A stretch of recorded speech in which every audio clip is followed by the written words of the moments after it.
Dorothy, let me bring up this example for us. So what exactly is this graph telling us? So what we're seeing from our data, right? So what Lavender does is we're analyzing about 3.5 million emails a month. And so we've kind of looked at how that could correlate to in-mails or LinkedIn DMs. And so we're seeing that when you're in this 20 to 50 word range, your chances of getting a reply is much higher. So up to like 20+%. If you keep your emails like super short, the way like I like to paint this picture is, and I talked about this like right before what makes me most excited is like taking real life situations and putting it into the digital space, right? So if we think about what LinkedIn actually could be is like a conference or a water cooler space, right? And so I don't know what's going on, but I've also received a lot of like crazy emails that end up in my other, but when y'all pitch, it's just like this long message, and you would never do that in real life to like somebody you meet at a conference or a friend of a friend or something. That's you don't send like an essay over to that person.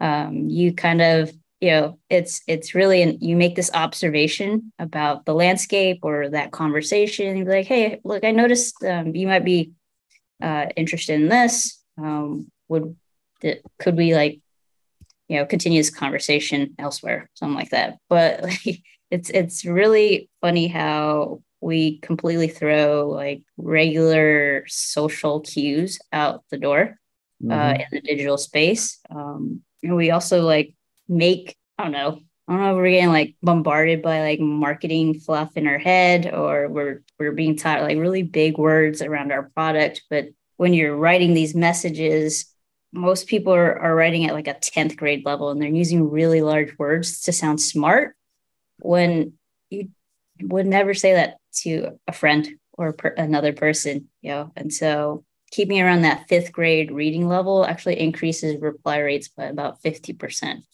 Wow. Yeah.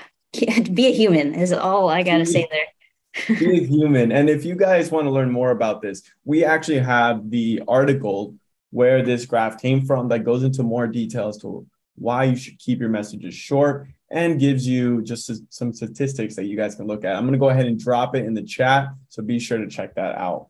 Now, Jed, I know you had an example here as well about keeping things short and concise. You mind speaking more on this? Yeah, I mean, these are some examples of like messages we'll send. The first one, like we were talking about, shout out Vicky, who's helps sets up these webinars. That's where the name came from. But yeah, it's like the second message, for example, congrats on hiring X and Y. Call out the if that's like a buying trigger you're using, calling out the specific people. Again, it's following that rule of seeking to educate, not book a meeting, or seeking to like provide value, that sort of thing. And then when you're emailing, calling, that's when you book a meeting because you built that familiarity. I see a lot of people asking for like, what's the best template to use on LinkedIn? There's no like best template, right? Because whatever template works is going to, dry up in 3 months because everybody's using it and everybody gets used to it. And so I think it's like best to have these frameworks and these things in mind that we're talking about, which is like Dorothy touched on, I think what is the most important thing, and it's the hardest to master, which is making observations on LinkedIn and like really doing like the deep work of like figuring out what are the buying triggers? Why should I reach out? What content are they engaging with? If I go on your profile, Adrian, I can see in the last week everything you've liked and commented on. That's the easiest way to figure out what people are interested in.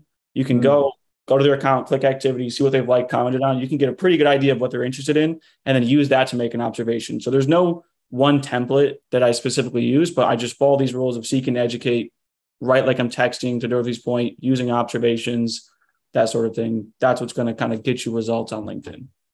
Nice.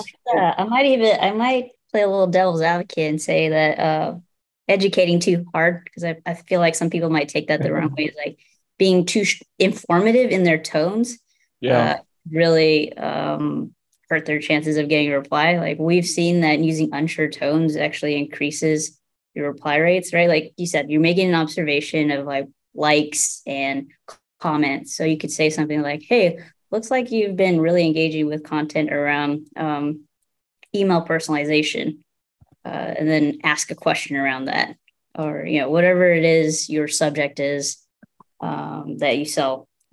If that's the observation, and then ask a question around that. That's how you start a conversation. That's what you would do in real life too. Yeah, I completely agree, Dorothy. And it ties right back into your last point, that being more human, right? People like other people who are curious, right? You're just asking more questions. You're curious about the conversation at hand. If someone came up to me and they were like spitting facts, just nonstop, like this is all information, an information overload. You kind of don't even want to speak to that person anymore after a certain amount of time. Yeah, it's like they're talking at you when you start spitting too many facts. You want to be talked with, right?